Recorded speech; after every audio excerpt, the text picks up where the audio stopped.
queridos irmãos, vamos dar início a mais um culto. Vocês aí reunidos com a sua família e nós aqui. Convido a vocês a abrirem a Bíblia no Salmos de número 23, que diz: O Senhor é o meu pastor, nada me faltará. Ele me faz repousar em pastos verdejantes. Leva-me para junto das águas de descanso. Refrigera minha alma. Guia-me pelas veredas da justiça, por amor de seu nome. Ainda que eu ande pelo vale da sombra da morte, não temerei mal nenhum, porque tu estás comigo. O teu bordão e o teu cajado me consolam. Preparas-me uma mesa na presença dos meus adversários. Unge-me a cabeça com óleo, o meu cálice transborda. Bondade e misericórdia certamente me seguirão todos os dias da minha vida, e habitarei na casa do Senhor para todos os sempre. Vamos orar? Senhor Deus e amado Pai, graças te damos por este momento, ó Pai, em que temos a liberdade de te cultuar, de adorar e engrandecer teu santo nome, ó Deus. Mesmo em tempos de crise, podemos nos tranquilizar, pois sabemos que o Senhor está no domínio de todas as coisas. Senhor, eu peço que o Senhor ministre aos nossos corações nessa noite, ó Pai, e abra os olhos do nosso entendimento, para que possamos entender, Pai, qual é a boa e agradável, perfeita vontade do Senhor para as nossas vidas. Em nome de Jesus, Pai, é que eu oro e desde já agradeço. Amém.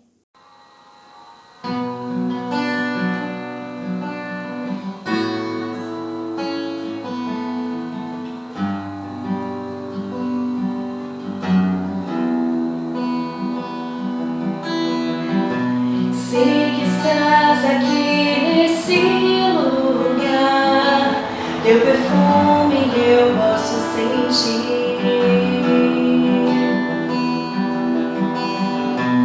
Venha ao meu encontro me abraçar, manifesta a tua glória em mim. Teu toque é real, tua presença é real. Permita que eu te veja, Deus.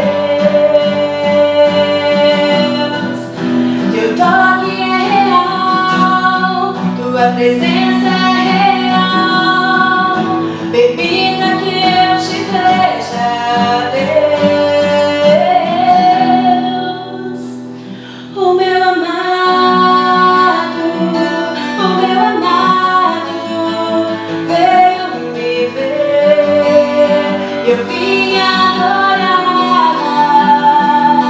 o meu amado veio me ver. Eu vim adorar.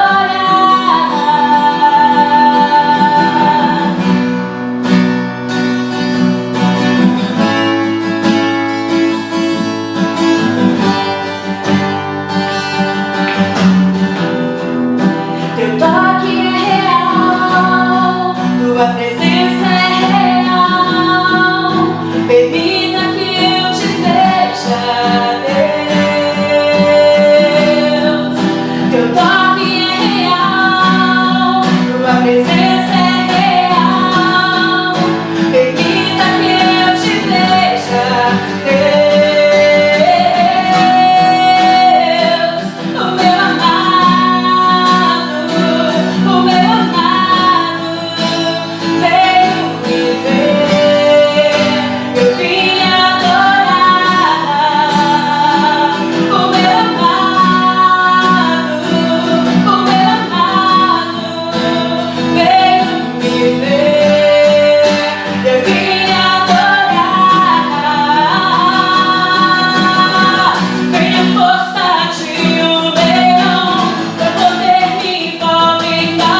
graça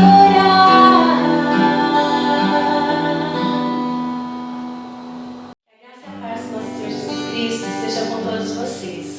Eu convido a todos a lerem comigo Salmos, número 117. E assim diz a palavra do Senhor. Louvem o Senhor todos os gentios, e todos os povos o louvem, porque grande é a sua misericórdia para conosco, e a fidelidade do Senhor dura para sempre. Aleluia! É muito bom nós podermos ter um Deus em quem nós podemos confiar, um Deus a quem podemos louvar. E é isso que nós vamos fazer agora. Que essas canções possam ser a sua oração, não só hoje, mas todos os dias. Que você saiba, né, que você tem um Deus que você pode clamar, que você pode depositar dele toda a sua confiança, porque Ele é um Deus amoroso, Ele é um Deus que se fez Pai em nossas vidas, Ele nos adotou, e por isso nós somos chamados filhos de Deus, através do sacrifício de Jesus naquela cruz. Que nós possamos louvar a Deus neste momento.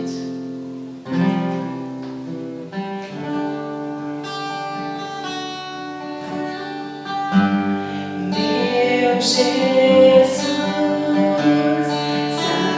Salvador, outro igual não há.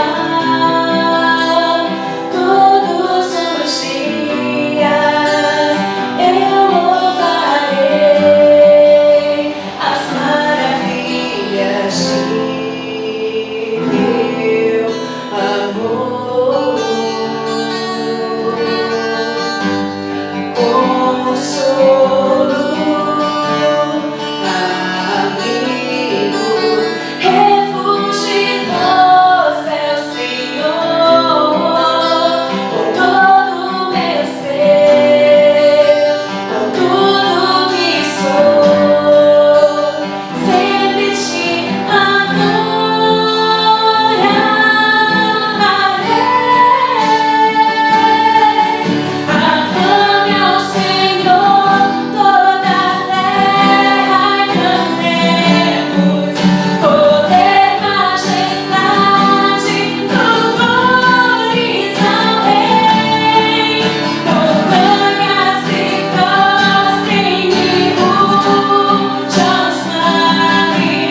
bom saber que essas promessas são incomparáveis nas nossas vidas.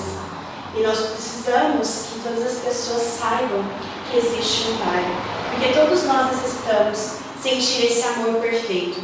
E o amor perfeito, ele vem de Deus. Jesus é o amor perfeito das nossas vidas. Todos nós necessitamos de graça e muita esperança, principalmente nesses dias difíceis que nós temos passado, principalmente no fato de a gente não poder estar junto daqueles que nós amamos.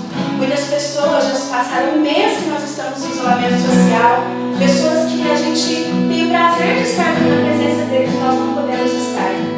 Mas nós temos um Deus, e Ele não se ausenta da gente. É um Deus que nós podemos estar em constante presença com Ele.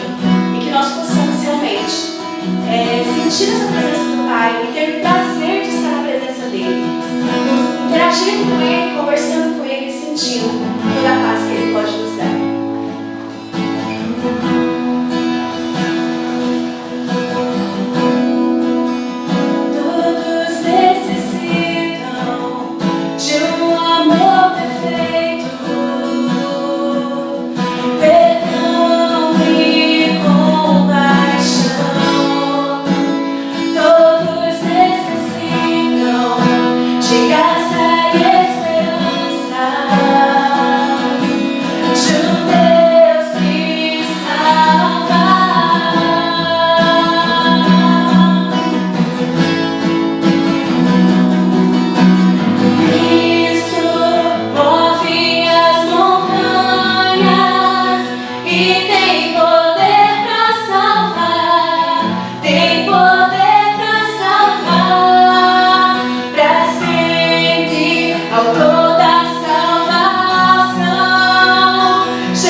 da morte, Senhor.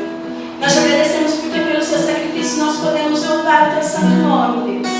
Recebe este louvor, Senhor Jesus, através desses cânticos, como a nossa oração no teu altar.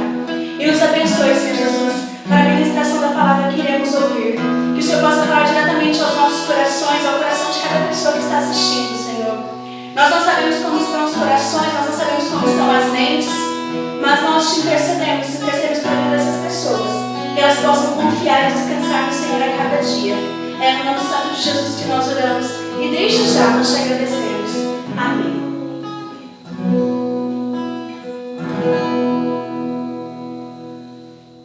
Boa noite, irmãos queridos. Nós vamos para a nossa meditação da noite, a exposição da Escritura. Vou convidar a todos aí na sua casa, junto com os seus familiares, as pessoas que estão também nos acompanhando pela internet, a abrirem a sua Bíblia no livro de Lucas, o evangelista Lucas, o médico amado. Nós estamos vivendo dias aí em que está na moda dizer, ouça a ciência, ouça o ministro da Economia. Agora vamos ver aqui o mestre, falando através dos lábios de Lucas, o médico amado, e compreender que em qualquer tempo o cristão deve ouvir primeiro a Escritura. E é a Escritura que é crivo para as outras ciências humanas ou para as outras filosofias humanas e para o nosso próprio coração. Nós devemos, como cristãos, andar de acordo com o que diz a Escritura. Nós não desprezamos a ciência, não desprezamos a educação, nem outras coisas, mas nós compreendemos que elas são limitadas e elas não podem fazer tanto assim como muitas pessoas pensam, nem mesmo nos dias dessa vida. Esse vírus aí tem comprovado isso.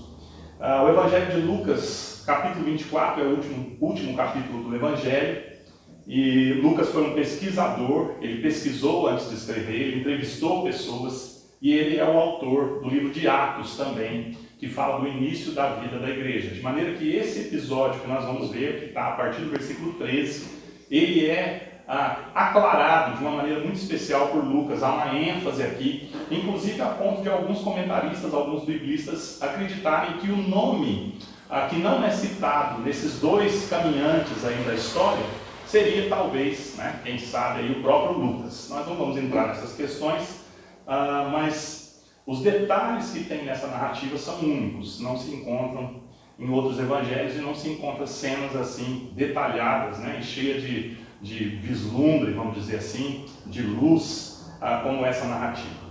O texto bíblico, a partir do versículo 13, nos diz assim: Naquele mesmo dia, 2 deles estavam de caminhos para uma aldeia chamada Emaús, distante de Jerusalém 60 estádios, e iam conversando a respeito de todas as coisas sucedidas. Aconteceu que, enquanto conversavam e discutiam, o próprio Jesus se aproximou e ia com eles. Os seus olhos, porém, estavam como que impedidos de o reconhecer.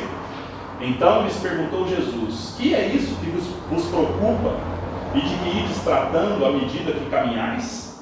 E eles pararam entristecidos. Um, porém, chamado Cleopas, respondeu dizendo: És o único, porventura, que, tendo estado em Jerusalém, ignoras as ocorrências desses últimos dias?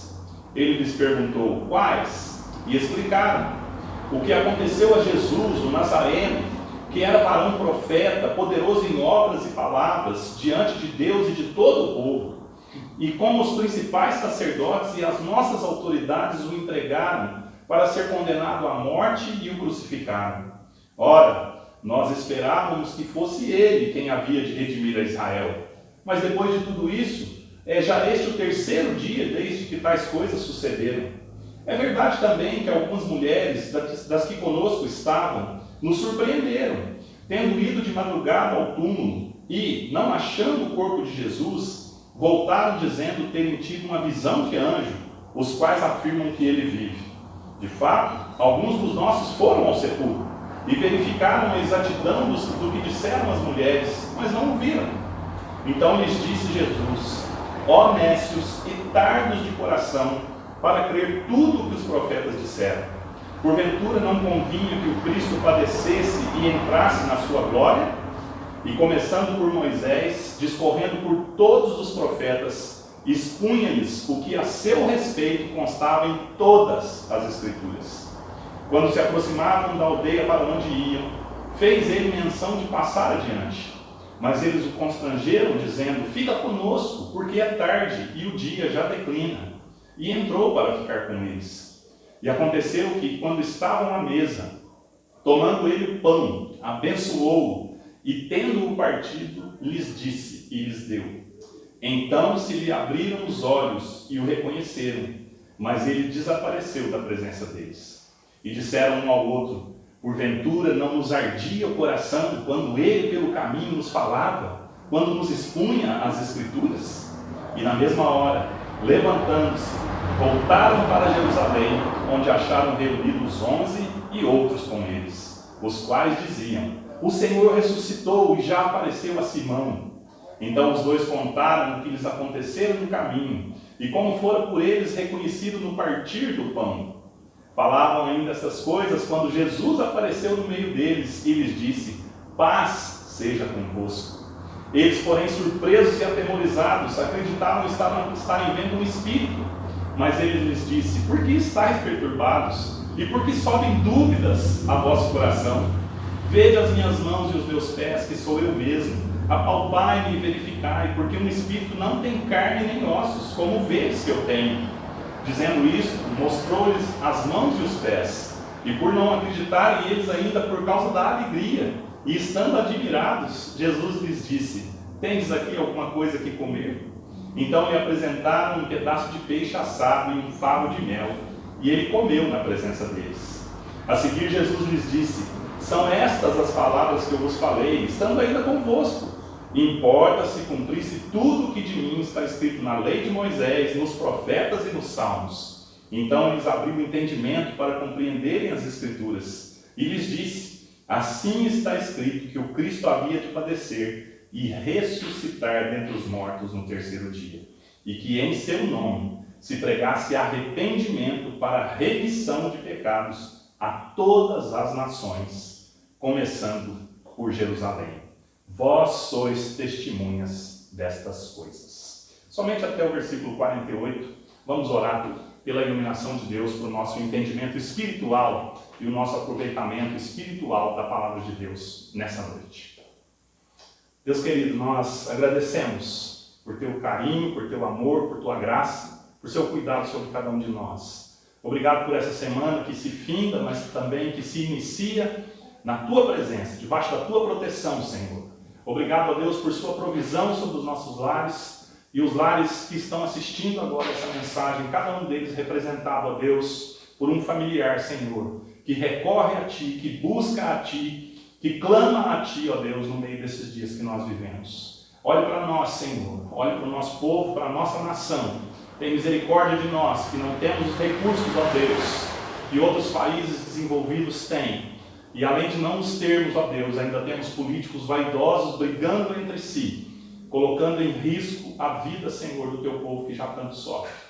Cuida de nós, ó Deus, e envia sobre nós o teu poder, a tua cura e a tua graça. É a nossa oração, Senhor. E abençoa-nos também, ó Deus, na compreensão da tua palavra, para que quando esses dias passarem, Senhor, o nosso caminhar, as escolhas que nós temos feito na vida, o jeito que nós temos vivido diante de Ti, possam ser melhorados, ó Deus, para a sua própria glória. Faz-nos refletir nesses dias, ó Deus, nesses dias de medo, nesses dias de temor, nesses dias de ansiedade, para que nós possamos encontrar o único caminho que vale a pena trilhar, que é o caminho da vida eterna, o único Senhor que pode ser dado através da vida e do perdão do seu Filho Jesus. Dá-nos essa graça, ilumina-nos, abençoa-nos. Nós oramos pedindo, Senhor, com perdão por nossas faltas e por negligenciarmos tantas vezes, ó Deus, a Tua voz, fazendo-se necessário muitas vezes, como dizia o Teu servo no passado, que o Senhor grite ao mundo através do sofrimento. Dá-nos um coração submisso, dá-nos, ó Deus, a honra e a alegria de poder Te servir, de sermos Suas testemunhas e de ouvirmos a Tua voz nesses dias, em meio a tantas vozes que só trazem alarde, pânico, terror e medo aos corações. Que a Tua voz, a Tua palavra, traga paz a todos aqueles que estiverem me ouvindo nessa hora. É a minha oração, em nome de Jesus. Amém. Irmão, semana passada, se você não viu o sermão, está na página da igreja, está no YouTube da igreja. Eu fiz questão de explicar aí a respeito da Páscoa, a festa judaica, que foi ampliada de entendimento e de significado e significação na festa da ressurreição. O cristão não comemora a Páscoa judaica, nós comemoramos a ressurreição de Cristo. Por quê? Pelo seguinte, a Páscoa judaica significava a libertação do povo de Israel do Egito, depois de ter vivido ali por 430 anos. Mas ela também representava o cuidado de Deus até que esse povo entrasse na terra prometida. Para nós, simbolicamente, isso tem a ver com a nossa vida eterna, novos céus e nova terra, onde habitará a justiça de Deus, onde não mais haverá sofrimento, nem dor, nem lágrimas, onde nós ressuscitaremos conforme Jesus ressuscitou e a nossa vida não terminará no túmulo ou na inexistência. Mas também a ressurreição de Cristo e a promessa dele, né? Uma das últimas que ele faz aí aos discípulos, antes da sua subida aos céus, é de que ele estaria conosco todos os dias, até o fim dos tempos. E isso significa que Jesus cuida de nós em todo aspecto da nossa jornada e da nossa caminhada. Ele não nos abandona. Ele jamais vai abandonar alguém que nele colocar a sua fé, o seu amor e o seu coração. Deus é fiel, a Escritura nos ensina isso. Mas nós precisamos pensar também, irmãos, de que crer em Deus não é e não significa estarmos alheios ou imunes ao mal. Nós sofremos nessa vida. Talvez seja por isso que lá em 1 Coríntios capítulo 15, né, no versículo 19 especificamente, quando Paulo, o apóstolo Paulo, está tratando da questão da ressurreição, ele vai nos dizer que se a nossa esperança em Cristo se resumir a apenas as coisas dessa vida, que nós seremos os mais infelizes de todos os homens. E por que ele diz isso, irmãos? Porque nós temos uma facilidade muito grande de, em meio a sofrimentos e dores, perdermos essa visão eterna ou eternal da salvação de Cristo Jesus. Não é que Deus não vá nos livrar e nos abençoar nessa vida, mas o propósito de Deus para nós, seus filhos, não é que nós sejamos felizes nessa existência. Nós estamos cercados pelo pecado, cercados pelos males que o pecado traz. Nós somos frágeis, nós somos pó, segundo diz a Escritura, e nós vivemos debaixo de um mundo contaminado ou amaldiçoado, vamos dizer assim, pelos pecados dos homens. De maneira que nós vivemos imersos ou cercados por circunstâncias de dor, de medo, de dúvidas, de questionamentos. Isso é inegável. Não adianta, né, alguém tentar dizer para nós que não será assim, né, que quem crê em Deus não sofrerá, que nós passaremos por essa vida sem nenhum arranhão, porque nós sabemos, por experiência própria, o nosso próprio coração testemunha e testifica isso para nós, de que nós, sim, sofremos. Nós passamos momentos adversos e nós precisamos de algo ou de alguém maior e mais forte e mais fiel do que nós para nos socorrer nessas horas. Por exemplo, nós podemos passar por curtos períodos de dor e de sofrimento que são muito profundos. Eu me lembro quando eu perdi a minha mãe, em 2006, eu estava me preparando para ir para o seminário, eu fui em 2007 para o seminário em Campinas, e eu me lembro que a minha mãe se internou para fazer alguns exames de rotina e que se engasgou com um comprimido à noite, naquela data da internação, quando ela faria os exames pela manhã. E tendo se engasgado com esse comprimido, e tendo ânsia de vômito, esse resquício aí, vamos dizer assim, né, de um líquido ali fermentado, ou do próprio vômito, não sei direito, né, cientificamente falando, foi para o seu pulmão, gerando uma pneumonia aspirativa. E ela morreu 3 dias depois. Foi um profundo golpe para a nossa família, foi um período curto de um intenso sofrimento. Mas nós também podemos experimentar outros tipos de coisa. Além desses períodos curtos de sofrimento que são profundos, nós podemos experimentar longos períodos de sofrimento, mas que são suportáveis. Essa quarentena é um exemplo disso. Nós estamos aí há quase um mês, ansiosos, temerosos, sem saber quem está com o vírus, de onde vem, quem pode pegar, se nós vamos perder alguém que nós amamos. E esse período vai se estendendo e é sofrimento, mas é suportável, é controlável. Lembre outras pessoas, outras vidas que você já viu sofrendo ao seu redor. Pessoas que lutaram um longo tempo com câncer. pessoas que foram tomadas de nós imediatamente por causa do sofrimento, vindo de um desastre ou de um acidente. A verdade é que nós sofremos, irmãos. A verdade é que nós estamos sujeitos ao sofrimento em todo o tempo. Ele pode ser emocional, ele pode ser físico, ele pode ser psíquico, ele pode ser das mais variadas maneiras. E por que eu estou dizendo isso para nós nesse início, como ponto de contato para o nosso pensamento aqui dentro do texto bíblico? Porque esses discípulos, que faziam parte de um grupo aí, talvez, né, muito próximo dos apóstolos, eles estão nos dias da ressurreição, mas eles já estão cegos, o coração já esfriou, e eles não conseguem mais enxergar o próprio Cristo ao seu lado, e não conseguem mais crer em tudo aquilo que Jesus já havia dito para eles. E você e eu, que estamos há mais de 2000 anos dessas promessas, como nós caminharemos, como nós temos caminhado em meio a essas coisas que questionam a nossa vida, questionam a nossa fé? Como nós caminharemos se nós não aprendermos com a Escritura e com esse texto especificamente, como Deus está ao nosso redor e como Deus nos socorre em momentos assim? Nós somos fracos, irmãos. Nós somos fracos na nossa fé, nós somos fracos nas nossas próprias forças, nós somos fracos nas decisões que precisamos tomar e quais tomaremos em momentos assim. Por isso que nós precisamos de socorro. É por isso que nós precisamos, em tempos difíceis, tempos de incerteza, tempos desafiadores, para que nós continuemos a nossa vida, nós precisamos de algo além dessa vida. Nós precisamos de Jesus, aquele que pode, o único, que pode nos trazer paz, além das circunstâncias. A paz de Deus, ela excede todo o entendimento. De modo que aqueles que conseguem, né, ser abençoados com a fé em Deus, eles não serão guiados em nenhum dos seus dias pelas circunstâncias ou pela realidade que cerca os seus olhos, mas serão guiados pela fé em Jesus. Também, quando nós sofremos, nós precisamos, né, imaginar como estaremos depois que esse sofrimento passar.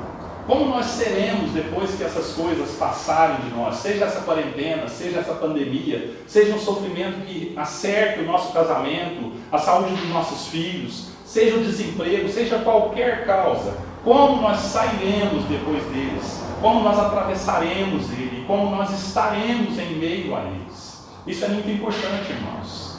As pessoas que não têm fé, as pessoas que não têm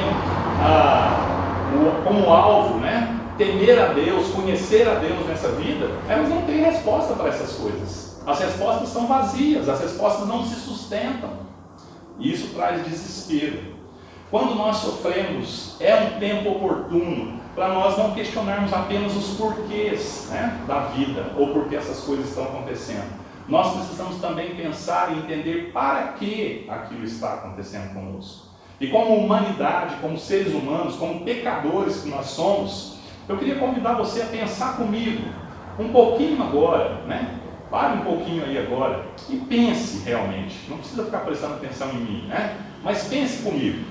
Como a humanidade estava antes desses dias? Como que a humanidade estava agindo antes desses dias? Se você se lembrar, só no Brasil nós tínhamos cerca de 60 mil assassinatos por ano. Não vou nem citar o número de abortos, porque é nojento.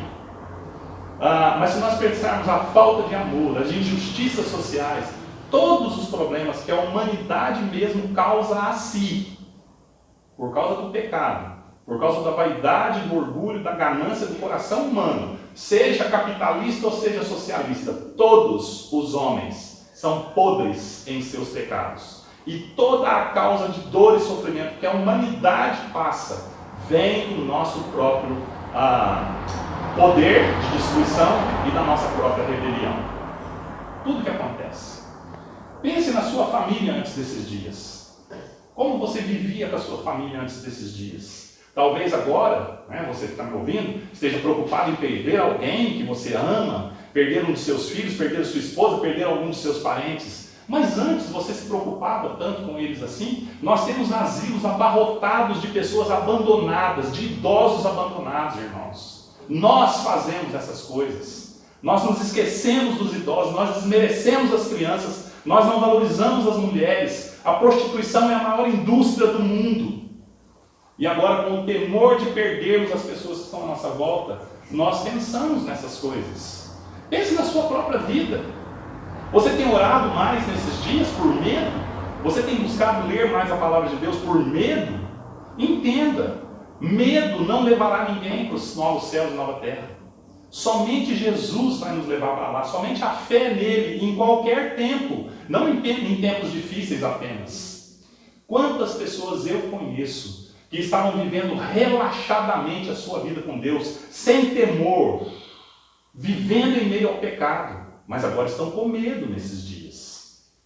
Nós não devemos perguntar apenas por que essas coisas têm acontecido, mas para que elas têm acontecido e qual pode ser a bênção de nós nos atentarmos a esses dias. Se existe algo a mudar, se existe algo a fazermos melhor diante de Deus, se há algo que nós precisamos atentar diante de Deus, se há algo em nós, na nossa família, no nosso mundo, na nossa cidade, que ofende a esse Deus.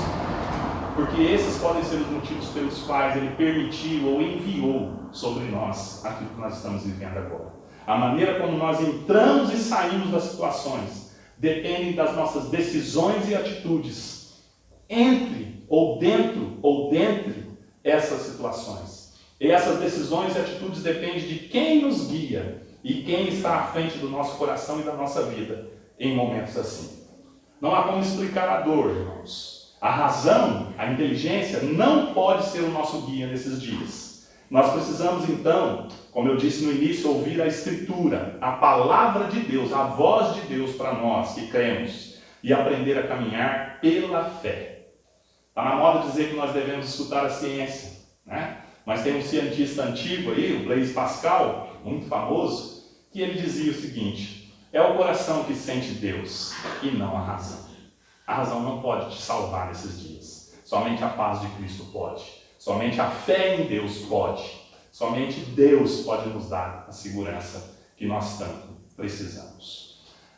Essa narrativa, então, que nós vimos no texto de Lucas, ela é cheia aí de detalhes para o nosso aprendizado prático para esses dias. O texto do Evangelho aí, ele narra a história acontecida nos dias da ressurreição, muito tempo ainda não se havia passado, nas proximidades aí de uma vila, então, chamada Emaús, que era uma colônia termal, né? Nós não podemos nem dizer que aqueles discípulos estavam indo para lá para poder esfriar a cabeça, porque era uma cidade conhecida aí porque tinha águas termais, águas quentes, né?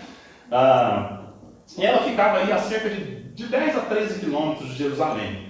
E aqueles discípulos, eles estão indo, quando nós estudamos o texto, indo para esse lugar, discutindo entre si, mas a ideia não é de discussão de briga. Um está tentando dizer para o outro de uma maneira convincente sobre as coisas que aconteceram naqueles dias e sobre como a vida pode continuar depois daquilo. E isso tem trazido tristeza ao coração deles, porque eles não conseguem, um para o outro, nem para si mesmo, responderem e se tranquilizarem. Eles estão envoltos em profunda dor, um sofrimento avassalador que veio sobre eles naqueles dias. E eles estão agora pensando, né, ou tentando ali raciocinar como é que nós vamos viver daqui para frente. Como é que nós vamos ser depois disso? Imagine comigo, irmãos, o sofrimento desses dois. Eles provavelmente passaram aí em torno de 3 anos com Jesus. O próprio amor de Deus encarnado, o perdão vivo de Deus junto deles. Imagine se você e eu tivéssemos tido essa oportunidade, que um dia nós teremos, de estar diante desse imenso amor. E se de repente ele fosse tomado de nós, roubado de nós, pela nossa própria maldade, como eles dizem no texto, as nossas autoridades o crucificaram, as nossas autoridades o mataram. Tem uma frase que eu gosto muito do Josemar Bessa que diz assim: nós estamos nas mãos de Deus em todo o tempo, mesmo que a gente não aceite isso, que algumas pessoas não aceitam. Nós estamos nas mãos de Deus todo o tempo. A única vez que Ele esteve nas nossas, nós o matamos. Pense no sofrimento desses nossos irmãos do passado, a dor que envolvia os seus corações, e tente trazer para a sua vida os momentos que você já enfrentou, ou quem sabe, os momentos que você está enfrentando, onde a ausência de Deus, onde a presença de Deus, onde a certeza de que Deus agirá por você parecem tão distantes. e parecem tão longe como parecia para eles aqui, mesmo estando a poucos dias da morte e da ressurreição de Jesus. Agora, irmãos, deixe-me mostrar no texto alguns padrões importantes que tendem a acontecer conosco quando nós estamos enfrentando o caos, a dor ou o sofrimento. Esses padrões, né, estão no texto, eu retirei todos eles do texto, e para facilitar para nós guardarmos didaticamente aí, eu coloquei todos eles com a letra D, ok? Primeira coisa que pode acontecer conosco em meio à dor, sofrimento, que está no texto aqui, simbolizado pela expressão que Lucas utiliza, deles estarem com os olhos impedidos de enxergar. São as questões aí, ou a questão das dúvidas que sobem ao nosso coração. Quando nós estamos passando por momentos de sofrimento e dor, irmãos, o nosso coração enganoso, o nosso próprio coração pecaminoso, joga contra nós e coloca em xeque, coloca em dúvidas o amor de Deus, o cuidado de Deus pela nossa vida.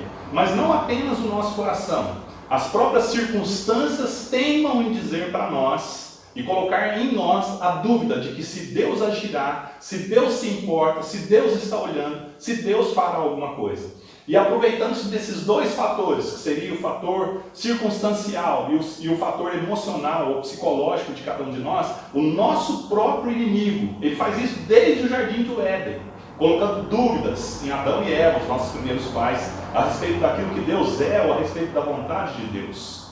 Quando nós olhamos para o versículo 13 a 15, nós vamos ver algumas expressões utilizadas por Lucas, o evangelista, né, o médico amado, que vão dizer isso para nós. Perceba no texto, eles estavam com os olhos impedidos de reconhecer o próprio Cristo, se bem que provavelmente Cristo não quis se revelar a eles, até no momento da ceia, né, da refeição simbólica ali que eles iam fazer. Mas também quando Jesus questiona eles por que eles estão tentando argumentar um com o outro e entre si para achar respostas, eles param entristecidos. E a dúvida, irmãos, a dúvida no campo da fé, quando nós estamos sofrendo, ela faz com que nós nos paralisemos. Ela não nos deixa avançar, ela não nos deixa retroceder para Deus, ela faz com que nós fiquemos estáticos, estagnados, e isso não é bom. Isso só gera tristeza no nosso coração. Esse é o primeiro perigo, então, que nós devemos cuidar quando nós passamos por dor e sofrimento, quando nós estamos diante de coisas que nós não conseguimos responder ou obter, né, satisfatoriamente respostas, dúvidas. Devemos tomar cuidado com elas e vamos ver daqui a pouquinho já como Deus, o Deus maravilhoso, o Deus gracioso, na figura de Jesus aqui, como Ele age para aqueles que creem nele, para nos tirar de situações assim. Como você tem vivido nesses dias? Não apenas por causa da pandemia, mas como cristão, como filho de Deus. Como tinha sido, como tem sido a sua jornada, o seu caminho. Lembre-se que esses discípulos estão caminhando, é um símbolo da nossa vida, um símbolo dentro do Evangelho da nossa existência. Como você tem caminhado diante desse Deus? O seu coração crê? O seu coração é forte? Você consegue enxergar as coisas que Deus tem realizado na sua vida? Ou você está estagnado, parado, sem crescer, sem avançar, sem amadurecer na fé, por causa das dúvidas que ainda insistem em controlar o seu coração? Quando nós olhamos para o versículo 14 e 21, irmãos, nós vamos ver outras expressões que já não estão mais apenas no campo da dúvida. O inimigo ele começa a se infiltrar jogando dúvidas, né? Jogando dardos aí, que vão levar questionamentos no nosso coração, nos confundindo.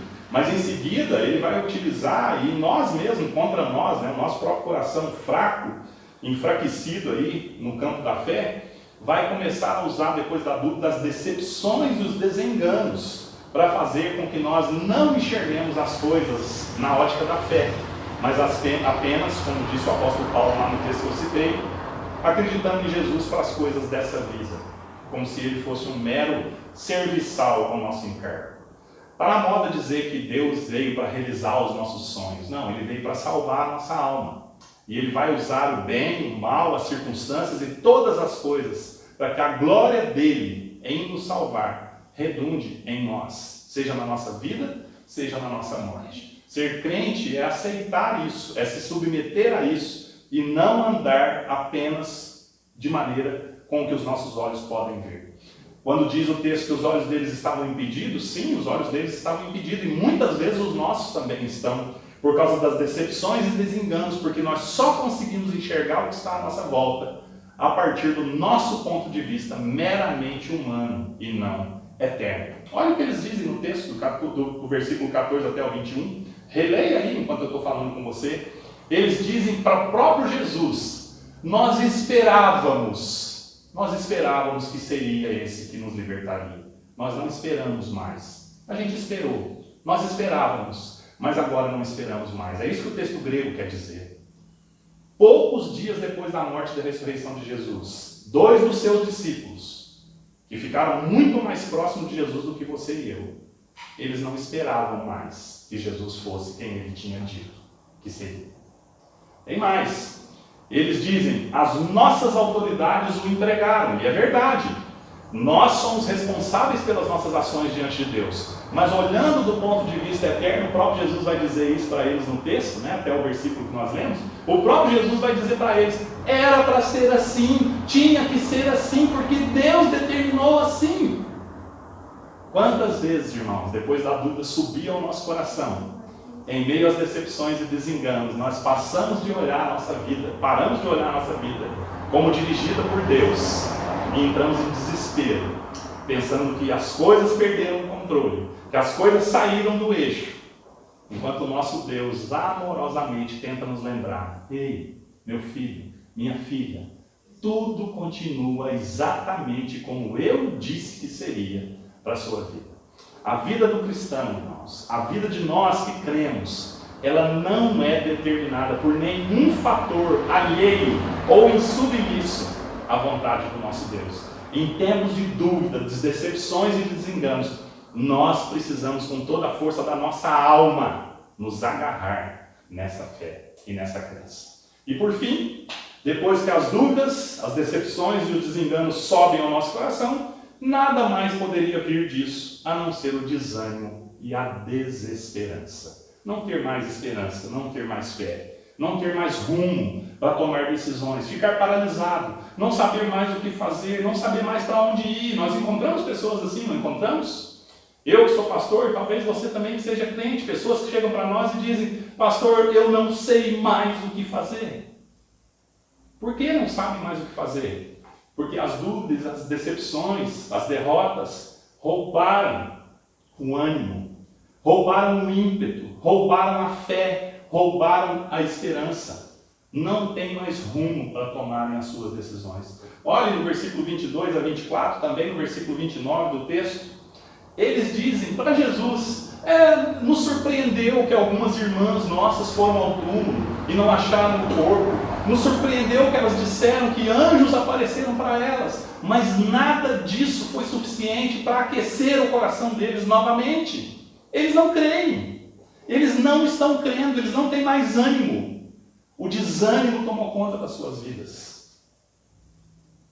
E quando Jesus se aproxima ali de passar daquela aldeia, quando nós estudamos o texto, né, no original, no grego, a gente vê que a expressão deles dizendo para Jesus: fique conosco porque o dia já declina, já é tarde.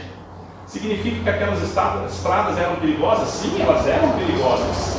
Mas quando nós vamos no original, nós percebemos que tem algo a mais no coração desses discípulos. Eles não têm mais força, eles não têm mais expectativa, eles não têm mais segurança, eles não têm mais esperança. Sabe o que eu quero perguntar para você nesses dias? Na maneira como você tem escolhido viver a sua vida diante de Deus em tempos bons e ruins, você ainda crê?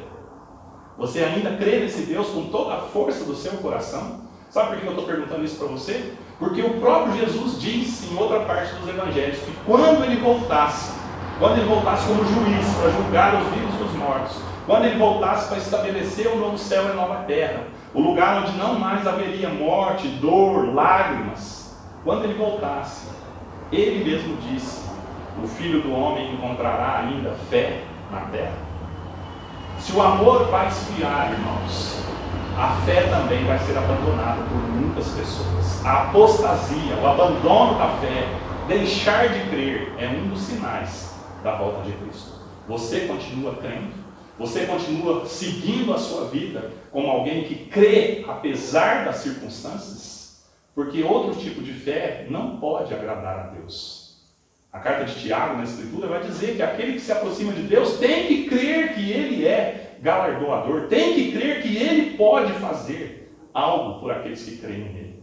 Se a nossa fé em Deus se limita apenas às coisas dessa vida, e se nem nas coisas dessa vida nós conseguimos crer que Ele é poderoso, fiel e gracioso para nos abençoar, nos ajudar, nos proteger e nos socorrer, que tipo de fé é esse que nós temos?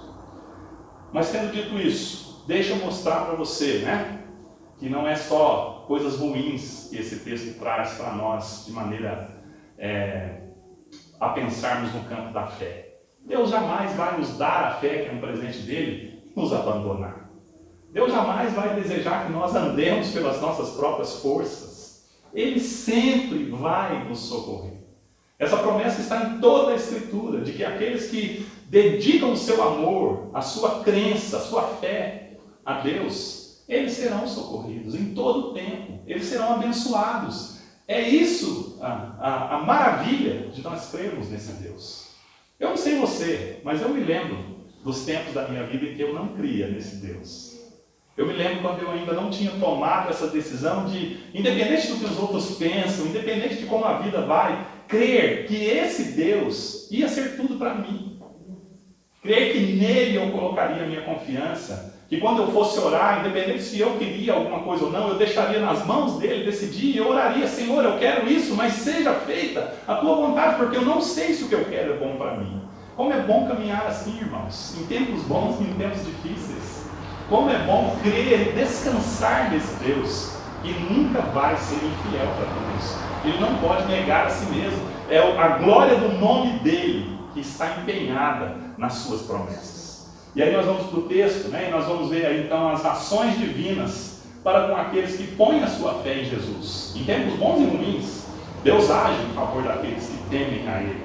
E para facilitar aí eu coloquei todas as palavras com a letra P, não mais com D, para a gente poder olhar para o texto e imaginar algumas dessas coisas. Primeiro, contra as dúvidas, o que Jesus faz? Ele proclama a palavra de Deus. Versículos 25 a 27 dizem que Jesus, quando eles param entristecidos, diz para eles: como que vocês são lentos, como vocês são lerdos para crer em tudo que a Escritura diz? É para crer no que a Escritura diz. A Escritura é a palavra de Deus para a nossa vida. A Escritura é a nossa regra de fé naquilo que nós cremos e de prática aquilo que nós devemos fazer. E Jesus diz para ele: como que vocês são lerdos para crer nisso? Faz mal para vocês não crer nisso. Vocês estão demorando em crer nisso. Precisa crer logo nisso. E Jesus vai então mostrar em toda a Escritura que toda a Escritura foi dada para revelar Jesus, o Salvador, aquele que traz paz, aquele que traz fé, aquele que traz esperança para cada um de nós. E eles vão então ouvir a respeito dele, que ele é a resposta. Jesus é a resposta de Deus para o problema do homem. Se o homem precisasse de outra coisa além de um Salvador, ele teria dado um ministro da economia bom. Se nós não precisássemos de perdão e redenção, ele teria dado um cientista bom. Mas olhe, em todas as áreas da nossa vida, todos que nos cercam, embora tenham boa vontade, são imperfeitos e limitados. Mas Deus sabia que nós precisávamos de redenção. E por isso Ele nos deu Jesus. Jesus é a resposta, não há outra resposta. Quanto mais você for lerdo em entender isso, quanto mais você demorar em aceitar isso, e continuar colocando o seu coração em outros falsos deuses, mais dúvidas, mais desenganos, mais decepções, mais derrotas e mais indecisões você terá sobre a sua vida. Proclamação da palavra. Pregue o Evangelho primeiro para você. Creia no Evangelho. Creia nas promessas de Deus. Não importam as circunstâncias. Deus disse que me ama. Não importam as circunstâncias. Deus é o meu Salvador. Não foi assim que os grandes homens do passado fizeram? Não foi assim que os nossos pais na Escritura fizeram? É assim que nós devemos fazer hoje também. Nesses tempos que nós estamos atravessando, como nós temos ouvido a Deus? E a quem nós temos ouvido? Além ou a quem de Deus? Uma segunda coisa que aparece no texto, nos versículos 28 a 31, é essa presença espiritual de Deus. Não há como explicar, queridos. Não há como um crente escrever um documento narrando por que ele crê. Eu tenho alguns conhecidos ateus e às vezes eles me perguntam, mas me explique como você crê. Não tem como explicar.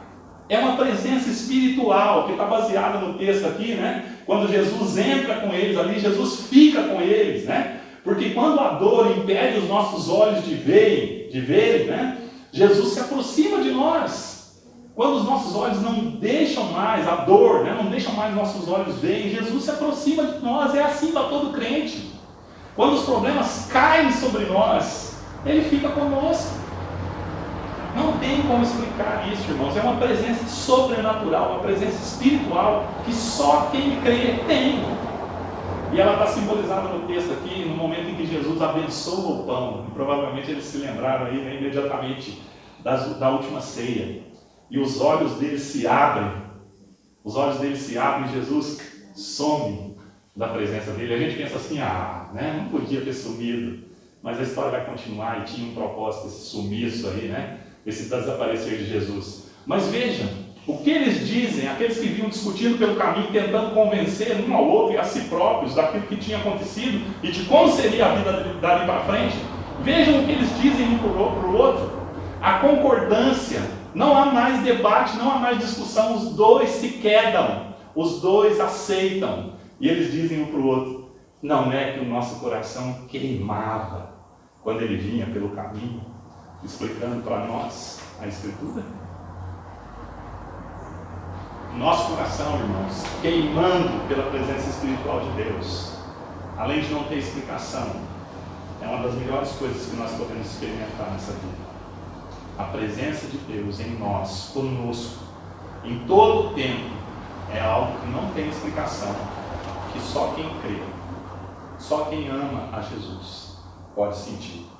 Santo Agostinho, ele dizia, a fé é crer naquilo que não vês, e a recompensa dessa fé é ver aquilo em que crês. Se nós cremos em Jesus, mesmo que nós não o vejamos, nós teremos certeza de que Ele está conosco em momentos assim. Como você tem caminhado a sua vida?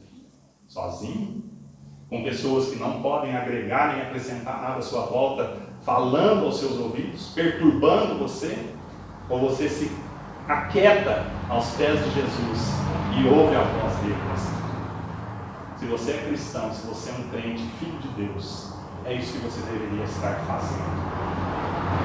E por fim, não apenas a proclamação da palavra e essa presença espiritual de Jesus, mas em todo o tempo, aquele que é filho de Deus deve se agarrar a essa percepção das promessas que vêm de Deus para nós. Lembram o que os discípulos disseram para Jesus? As nossas autoridades o crucificaram e o mataram. Jesus diz, não, tinha que ser assim, porque é Deus que está governando. Quando nós percebemos e temos a percepção dessas promessas de Deus na Escritura para nós, algumas coisas vão acontecer que são importantes. E estão no texto do 32 ao 36. Primeira delas, nosso coração vai arder de novo por Jesus. Se você se lembrar das promessas que Deus tem para você, o seu coração vai arder de paixão, de amor por Jesus. E você não vai trocar por nada dessa vida, ou desses dias passageiros que nós vivemos. Segunda coisa, isso vai trazer calma ao nosso coração. Lembra que eles estavam com medo? E agora quando Jesus desaparece, imediatamente o medo vai embora. E eles voltam para Jerusalém. Aqueles mesmo que estavam com medo de Jesus seguir adiante, agora voltam ao anoitecer para Jerusalém para compartilhar essa boa notícia. Porque se Jesus é tão bom assim, nós jamais vamos guardar só para nós mesmos. Nós sempre vamos querer falar dele para os outros. Nós sempre vamos dizer para os outros que ele é o melhor dessa vida. Que ser encontrado por ele, amado por ele, cuidado por ele, é o melhor que nós podemos experimentar nesses dias. Nada pode substituir isso na nossa vida. E eles vão então e voltam para Jerusalém. E quando eles chegam ali, a gente pensa que eles estão indo para contar a notícia, mas a notícia já está lá. Por que Jesus quis que eles voltassem então? E essa é outra coisa que nós precisamos perceber no texto. A comunidade da fé a comunidade dos discípulos, ela é primordial para a sua vida e para a minha vida. Não tem como discípulos viverem fora da comunhão dos santos. E é por isso que Jesus desaparece, para que eles voltem. Para que eles voltem para onde estão todos. Lembram qual que era a ordem de Jesus depois, né? Fiquem reunidos em Jerusalém até eu derramar sobre vós o Espírito Santo. Reunidos.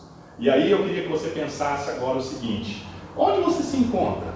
Você está me ouvindo falar com você agora, né? Você tem frequentado fielmente uma comunidade? Nós estamos impedidos de estar juntos nesses dias. Mas você tem compartilhado com eles as lives? Tem participado da reunião de oração no WhatsApp? Tem ligado para os seus irmãos? Tem continuado aí com a vida normal da igreja, dentro, mesmo não estando na rotina, mas com aquilo que você costumava fazer? Estar na comunhão das pessoas era o que Jesus desejava para esses discípulos. E é o que Ele deseja para você e para mim. Mesmo porque Jesus não vai agir apenas sobrenaturalmente para nos ajudar. Ele vai usar meios comuns, pessoas que estão à nossa volta, para poder então nos abençoar e nos ajudar. Esses discípulos caminhavam de 2 em 2, mesmo estando com o coração frio, mesmo estando com dúvidas. Ao menos isso, foram encontrados por Jesus juntos na caminhada. E foram reconduzidos para a família da fé. Onde você se encontra das promessas de Deus? Longe ou perto?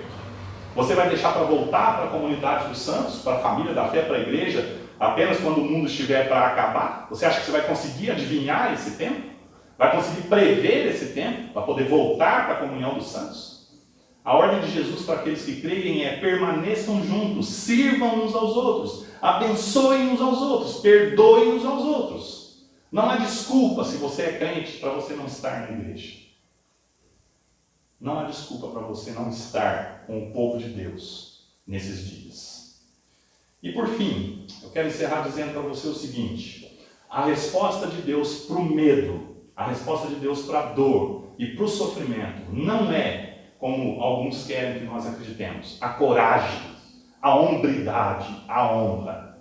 A resposta de Deus para isso tudo é Jesus, a paz de Deus. A paz de alguém que veio da parte de Deus dizer para nós: não somos mais inimigos, vocês são acolhidos de novo na casa do Pai. Vocês são filhos agora. Essa paz só pode ser encontrada em Jesus Cristo. Como você vai continuar caminhando daqui para frente? Em que ou em quem você vai continuar colocando a sua fé? Onde você vai continuar buscando paz para chegar ao seu destino, seja ele qual for, a não ser em Jesus? No que você vai continuar colocando o seu coração depois que esses dias passarem? A verdade é que se você ainda não foi encontrado por Jesus no caminho, você deveria orar para que isso acontecesse na sua vida. Se você continua ainda caminhando sem nada disso que eu disse para você, sem o poder da palavra na sua vida, sem essa presença espiritual que faz arder o seu coração, sem estar agarrado em promessas que são eternas e não meramente temporais, se você ainda não foi encontrado por Jesus assim, você deveria orar agora para que isso acontecesse com você. Foi o que salvou esses discípulos de não naufragarem em igual caos e os mares. Não há como ter paz e não ter medo neste mundo. A resposta para esses dilemas não está na coragem humana. A resposta para o medo, para a dor e o sofrimento é a paz de Deus, Jesus Cristo. E é por isso que ele chega ali, mesmo depois de ter sido traído e negado por todos aqueles, lembram? Ele ressuscita, se põe no meio deles e diz: paz seja convosco. E mais adiante, até onde nós lemos no texto, ele diz: é para vocês dizerem essas coisas para os outros, começando aqui em Jerusalém e por todas as nações. Que Deus te abençoe. E creia, um dia nós vamos ter essa alegria que esses discípulos tiveram. Eles ficaram embasbacados, eles ficaram perdidos quando viram esse Jesus ali na frente deles, a ponto do próprio Jesus dizer para eles: ei, toquem em mim. Um espírito não tem carne e osso como eu tenho. Vejam, sou eu mesmo. Esse Jesus prometeu para você e para mim que um dia nós vamos fazer isso. Nós vamos estar nesse momento. E eu digo para você, eu tenho essa certeza no meu coração: quando esse momento chegar, nada do que eu tenha vivido nessa vida vai mais importar. Nem coisas boas, nem coisas ruins.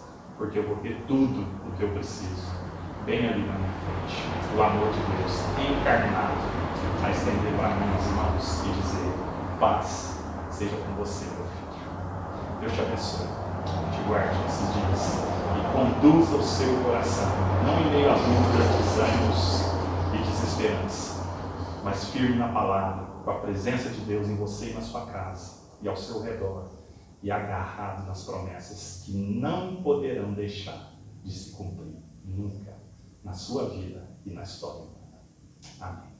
Irmãos, nós vamos fazer a nossa última oração, encerrar o nosso culto. Agradeço já, desde já a você. Se Deus quiser, muito em breve nós vamos estar podendo nos reunir de novo, bem pertinho uns dos outros aí, celebrando a grandeza e a glória desse nosso Deus. E agora nós vamos orar e receber então a bênção do Senhor. Deus querido, nós te agradecemos, Senhor. Agradecemos por teu amor, pela paz que o Senhor nos envia, pela alegria, ó Deus, além das circunstâncias, pela gratidão que o Senhor nos dá ao nosso coração, pela segurança, pela certeza, porque nós sabemos, Deus, que onde a sua glória repousa, porque a sua glória está nas suas promessas e na sua salvação. Onde a sua glória repousa, nós não precisamos que nada ou ninguém nos aponte o caminho, porque nós sabemos que o Senhor é aquele que nos dirige. Te louvamos por isso, Pai. Te louvamos pela Tua palavra, te louvamos pela Tua presença em nós. Te louvamos, ó Deus, porque nenhuma das Tuas promessas pode cair por chão, por terra. E nós temos a certeza dentro de nós, ó Deus. O nosso coração queima, porque nós sabemos que muito em breve nós nos encontraremos contigo para sempre. E ali, Senhor, naquele novo lugar, nós não mais teremos dor, nem lágrimas, nem perdas, nem dificuldades, mas viveremos para sempre, ó Deus, juntos contigo, ó Deus, louvando e bendizendo o Senhor por seu grande amor por toda a eternidade. Enquanto nós caminhamos aqui, Senhor, cada um dos teus filhos que me escutam, ó Deus, não permita que a dúvida, o desengano, as falsas direções e decisões levem a derrotas, ó Deus, a perda de fé, a perda de esperança, mas que nós possamos caminhar, Deus, debaixo do teu olhar, submissos à tua voz, ó Deus, e percebendo, Senhor, mesmo sem enxergar, que em momento algum da nossa estrada o Senhor nos abandona ou nos deixa. Que essa seja a nossa fé e que nós possamos viver por ela. É a nossa oração e a nossa gratidão, pedindo a Deus as tuas bênçãos e a tua direção para essa semana que se inicia, em nome de Jesus. Amém. E agora, queridos, recebei a bênção e a vós que não eres povo, mas agora sois povo de Deus, que não tinhas alcançado misericórdia, mas agora alcançastes misericórdia. Que o Senhor vos abençoe e vos guarde, que Ele faça resplandecer o rosto sobre vós e tenha misericórdia de vós, que sobre vós Ele levante o rosto e vos dê a paz, e que a graça do nosso Senhor e Salvador Jesus Cristo, e o amor de Deus e a comunhão do Espírito Santo sejam com todos vós, hoje e pelos séculos dos séculos. Amém.